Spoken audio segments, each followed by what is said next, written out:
Morning. Peptide hormone हमारा complete हो चुका था। नेक्स्ट हमारा टॉपिक है बीटा टू एगोनिस्ट्स।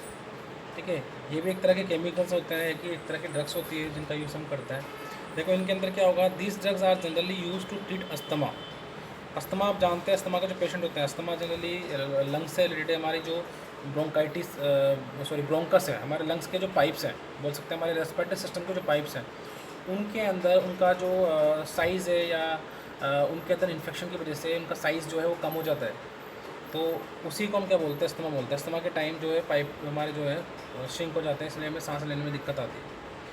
तो जनरली अस्थमा के पेशेंट के लिए दवाइयाँ यूज़ की जाती है।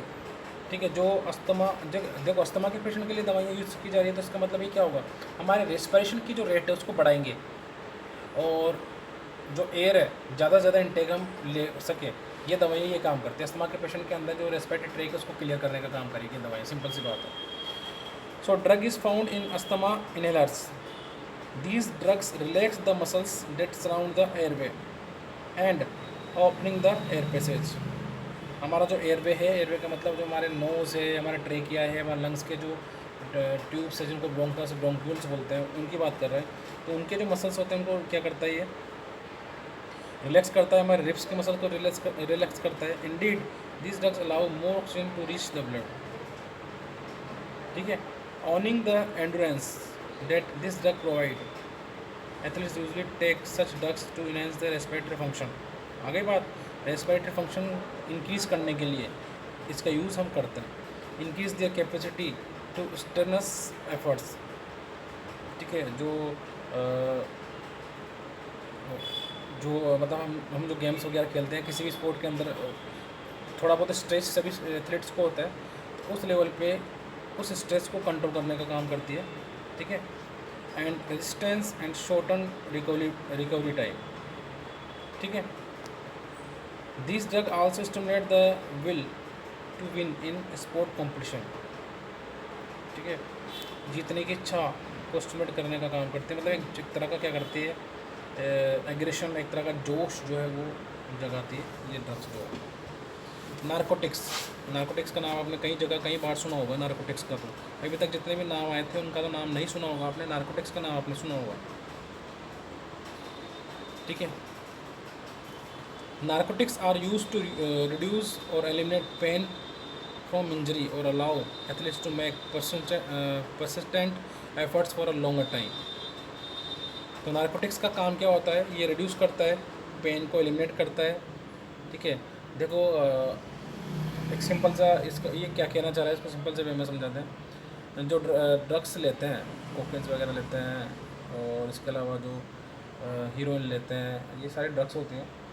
तो जनरली इनका जो सेंस है, पेन रिसेप्टर्स वगैरह जो होते हैं इनके, वो क्या होते हैं, वो काम करना बंद कर देते हैं, या बोल सकते हैं इनकी बॉडी जो है एक तरह से क्या होता है, सुन्न हो जाती है। तो जब भी इनको हम कितना भी पीटें या मारें तो इनको बहुत कम दर्द होता है, उस पिटाई का इनको असर नहीं होता है उस टाइम, जब तक ये नशे में है, जब तक उनको कोई असर नहीं होता है। कोई इंजरी बॉडी को होती है तो उनको कोई पता नहीं चलता है कि क्या इंजरी हो रही है, क्या गिर गए, क्या लग गई, कुछ पता नहीं होता है इसमें, क्योंकि ये नशा इस तरह का है। ठीक है, तो उसी तरह से जो स्पोर्ट पर्सन होते हैं, जिनको लगता है कि मेरे को इंजरी हो सकती है और इस इंजरी से मैं जो है मेरा लॉस हो सकता है या मैं हार सकता हूँ, तो उस कंडीशन में वो अगर ड्रग्स लेते हैं, उस तरह के ड्रग्स लेते हैं ताकि उनको इंजरी का पता तक ही ना चले। ठीक है, तो यही बोला जा रहा है, एलिमिनेट पेन फ्रॉम इंजरीज और allow athletes to make persistent effort for the longer time. ताकि जब देखो इंजरी होगी, दर्द होगा, पेन होगा, तो ज़्यादा टाइम तक नहीं टिक पाएगा। इंजरी हो रही है लेकिन उसने ड्रग्स ले रखी है, उसको इंजरी का पता ही नहीं चल रहा है, तो लंबे समय तक वो टिक पाएगा, कहने का मतलब है। If narcotics such as morphine, heroin, pethidine are use in order to ignore injury, athletes obviously risk enduring further damage. ठीक है, हो सकता है उसने ये सारी अपनी इंजरी को, अपना पेन को कम करने के लिए ले रहा हो, लेकिन इट में भी कि वो उसके बॉडी को अलग तरह से डैमेज कर सकता है। He became addict about this type of drugs. ठीक है, तो वो एडिक्ट भी हो सकता है। These are also taken to reduce anxiety, tension को कम करने के लिए भी कई लोग इसको यूज़ करते हैं। विच में B help in enhancing sport performance. These drugs are usually taken during competition. ठीक है, नेक्स्ट है diuretics. Though diuretics are not performance enhancing drug. ठीक है, डाययूरेटिक्स क्या है, ये कोई परफॉर्मेंस को इनहेंस नहीं कर रही है, तो फिर इसको क्यों लिया जाता है वो समझते हैं. These are use in sports to remove fluid from the body, particularly water. Diuretics का मतलब होता है देखो यूरेटिक मतलब हो गया यूरिन से रिलेटेड है. डाययूरेटिक का मतलब कि ये क्या होता है, हमारे बॉडी के अंदर पानी को रिटेन होने से रोकता है, पानी को बॉडी से बाहर निकालने की कोशिश करता है. ठीक है, तो मतलब हमें बार बार क्या होता है, यूरिन या यूरिनेशन करने जाना पड़ता है इसके अंदर. These are also taken to reduce weight loss rapidly as in the weightlifting, boxing, wrestling. समझ में आया. जो लोग अपना वेट लॉस करना चाहते हैं, ठीक है, जो लीन बॉडी चाहते हैं, जो वेट लॉस करना चाहते हैं, जो कटिंग चाहते हैं बॉडी के अंदर, जो कट्स चाहिए उनको बॉडी के अंदर, तो वो क्या करते हैं, बॉडी के अंदर जितना भी वाटर है उसको रिमूव करने की कोशिश करते हैं, जिससे बॉडी के अंदर क्या हो, जो है कटिंग वगैरह आ जाए. These drugs are also taken to evade anti doping test and this remove the trace of other doping substance from the body.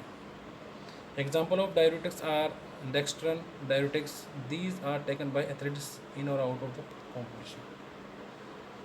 ठीक है, नेक्स्ट है glucocorticosteroid. Glucocorticosteroid, these drugs relieve.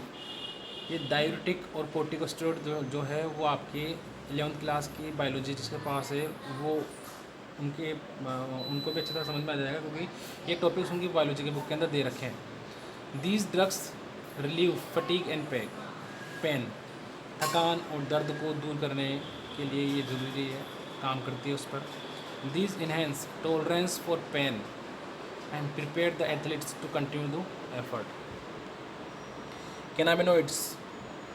Cannabinoids का नाम आते ही हम बात करते हैं किसकी, हशीश, गांजा, चरस, मेरुजुआना, ये सारे कैनाबिनोइड्स के, भांग, ये सब कैनाबिनोइड्स के अंदर ही पार्ट है. Cannabinoids are psychoactive chemicals that cause the feeling of relaxation. ठीक है, example of cannabinoids are hashish and marijuana. Their use in the competition is banned. ठीक है, दिमाग को रिलैक्स देने का काम करता है. ठीक है, तो हशीश, marijuana, इसके अलावा भांग, गांजा, ये सब किसके अंदर आते हैं, कैनाबिनोइड्स के अंदर ही आते हैं. ठीक है, इसके बाद नेक्स्ट देखो, ये तो सारे थे कौन से, हमारे ड्रग से रिलेटेड जो था, प्रोहिबिटेड सब्सटेंसेस जो थे. दूसरा मेथड है फिजिकल मेथड.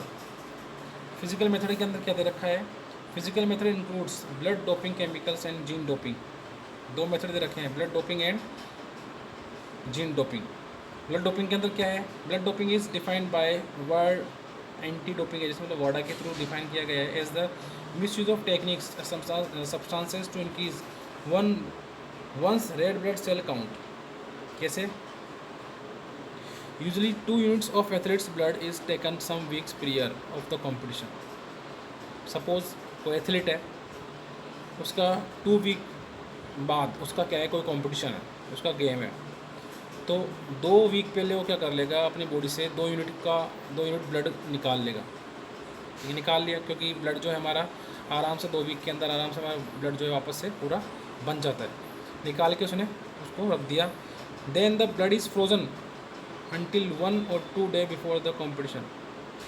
उस ब्लड को रख दिया आराम से, सेफ तरीके से रख दिया, और जब कंपटीशन स्टार्ट होगा उसके 1 या 2 दिन पहले, उसके 1 दिन पहले वो उस ब्लड को वापस से अपनी बॉडी के अंदर इंजेक्ट करवा देगा. क्या होएगा इससे, उस टाइम उसकी बॉडी के अंदर रेड ब्लड सेल या ब्लड का अमाउंट क्या होगा, बढ़ेगा. और जितना ब्लड का अमाउंट बढ़ेगा उतना ही ज़्यादा वो ऑक्सीजन उसके बॉडी के अंदर ट्रांसपोर्ट करने में हेल्प करेगा. बात समझ में आई. तो इस तरह से फिजिकल मेथड हो गया कि ब्लड का यूज़ करके हम जो है इस तरह से टेक्निक हम अपना सकते हैं. This known as the autologous blood doping. इसको बोलते हैं ऑटोलोगस ब्लड डोपिंग. बोल रहा है ना ये 2 days before the competition when it is injected into the athlete.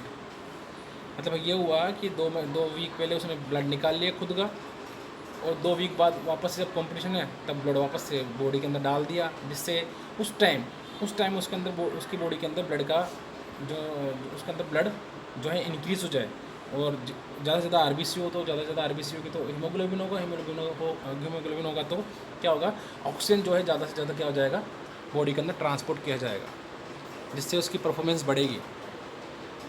ठीक है, चलो दवाइयों और ड्रग्स के बारे में तुमने पहले सुना है, कई जगह सुना है, लेकिन दवाइयों के नाम हमें पता नहीं था, चल वो पता चल गया।